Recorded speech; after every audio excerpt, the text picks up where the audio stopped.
Hey everyone, it's Joe here from Financially Savvy. In this video, I want to do a deep dive into my personal finances and show you things that I've not shown people before. I'm going to go through exactly what money I'm making each month, how much is going out, how much I'm saving and investing, and why that's important, my personal plan to achieve financial freedom, my progress towards it, how I'm getting there, and tracking my progress. So without further ado, I'm going to get into it. For anyone who does follow me, you know that I normally do one of these updates every single month just to kind of show you that I'm practicing what I preach and to keep myself accountable. This month I'm doing like I said, a deeper dive, so it's going to be slightly longer. It'll probably be a 2 or 3 part video, so bear with me. The tab we're looking at here is the monthly balance sheet. So in this tab, we track all of our income and our outgoings every single month. The power of doing this is basically we set our budget using this spreadsheet at the beginning of the month and basically leave off any savings and investments. So we know roughly how much we normally save and invest, but obviously each month it changes because life is bumpy. Some months you have more outgoings than others. So we leave that out at the beginning. We set our budget and then that tells us how much is left over. So over here it will tell us our disposable monthly income. Basically, we take that and we split it between all of our investment accounts so that we're maximizing that difference between what's coming in, what's going out, and that, the gap in between. That means once we've invested that at the beginning of the month, we're paying ourselves first, and it means we don't then, end up spending that on takeaways and all the things that we like doing throughout the month. We have that budgeted out separately so that we don't go over that amount. That's the power of this spreadsheet. So it basically gives you these nice visual charts down below here with your income versus your outgoings as well. It also breaks down our monthly expenses by split and tells us our savings rate.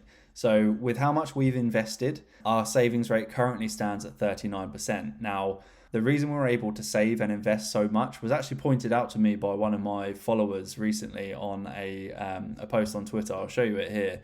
The last time I did one of these updates, someone commented pointing out something that I hadn't even really thought about before, which is crazy. But they said that you're able to put away over £20,000 per year into savings, and that this is a pipe dream for most people.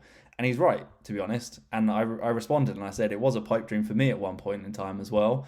Then I rationalized our outgoings and I focused on things that would increase our income and creating additional streams of income, so multiple streams of income. And it's taken me 3 years to get here. Anyone that's followed me for a while will know that I've been on Twitter for about 3 years now, and I've been, doing all of this, setting my goals and trying to find ways to make extra money for longer than that. It's just Twitter ended up being the place where I was able to achieve that and, build a brand and make money. So, like I say, it was a pipe dream for me too. But the difference is I took action. I never used to be able to invest £20,000 a year. My first contributions to my account were £100 a month, and that was a stretch. Now I'm able to, like that guy pointed out, this month just gone, we invested over 2.5 grand. That's not the most that anyone's invested. There'll be people on Twitter who are able to invest way more than that, but it's also not the least. And it doesn't, stop comparing yourself, I guess, is the message I'm trying to give you. Invest what you can based on your goals, your income, your outgoings. Everyone's circumstances are different. My general 9 to 5 income is only just over 2.5 grand a year. I make about 50 grand a year once you factor in my bonus. I'm not on 6 figures, never have been, probably won't ever be from just my 9 to 5, but that's all good because I've boosted my 9 to 5 income by around £50,000 a year as well. So together, I am bringing in 6 figures, but that's only because I built side hustles to enable me to do that so that I can, achieve my goals of achieving financial freedom much sooner. And anyone can go and do that. It will take time though. I wasn't making 50 grand side income in my first year. I didn't get there until my third year. So, my first year, I think I made about $1,000 in 12 months, and some months I would make nothing. I was just figuring out what worked. It took a lot of trial and error to get to this point, and I'm able to sustain it. If you can do the same thing and have patience and apply yourself consistently, you will achieve similar results. You might not be at this level, you might be even higher, but you might also be a little further behind. It might just take you a bit longer. It depends on so many things. But ultimately what I'm trying to say here is this isn't for me to show off. This is to show you that if you take action and you apply yourself consistently to try and achieve a goal, you will get there. Just go ahead and do it. So that's breaking down what our income is versus our outgoing. The next tab is our current yearly expenses tab. So this is basically exactly the same, but it tracks all of our expenses on obviously a yearly basis. The only difference here is that basically when expenses come up on a monthly basis for things like, holidays or gifts that you're not spending money on every single month, they're not like recurring direct debits or things like that, they get tracked in here so that over the period of the year, we can see, how much in 12 months we've spent on holidays and trips or on buying people presents, for birthdays and Christmas and things like that.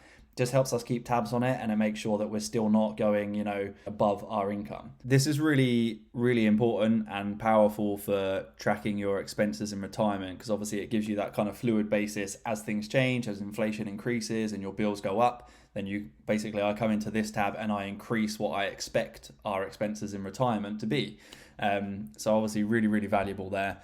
And basically all I've done is I've taken the expenses from like the monthly and the yearly balance sheet, and I've added on, like 2 to 3% inflation. Obviously it's not that right now, but generally it is, and it will return to those kind of levels, we hope. What this does is it then basically tells you what you need to have saved and invested in total to enable you to basically hit that retirement button, hit that early retirement button. For me, it's not about retiring to just sit on my ass and read a newspaper every day. For me, it's about leaving my 9 to 5 to focus on things that I enjoy doing and to have control of my time. So obviously I've built a side hustle on the side of my 9 to 5 over the last 3 years. I'm going to continue that on.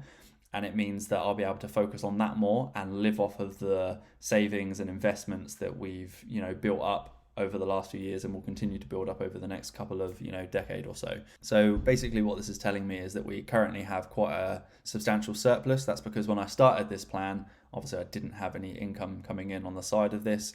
So now I do. I need to adjust this, and I need to factor in, the potential that I'll be retiring that much earlier, that I'll also have a mortgage to pay for still.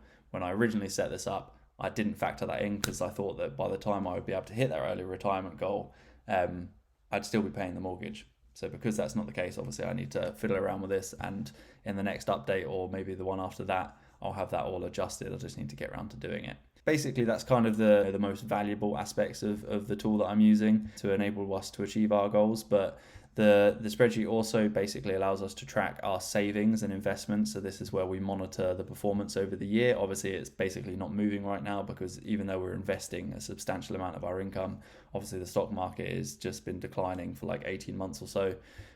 So, we're not worried. We're just continuing to dollar cost average.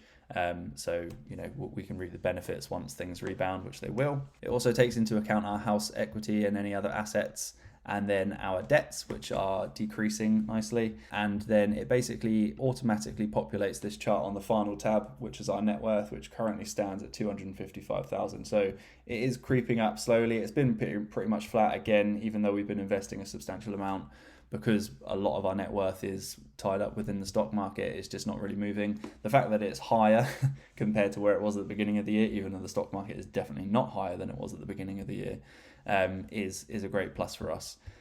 So yeah, you can see the benefits of doing this. It basically means you've got live feedback of what's going on with your money at all times, and it means you can pivot to make informed decisions to grow your wealth, more effectively over time. So if you're not already tracking our finances, obviously I highly recommend you go and do it. It's the whole reason we're going to be able to achieve our goals, build that nest egg for our daughter, pay off our debts, retire early, etc. So if you do need any help doing it, please reach out.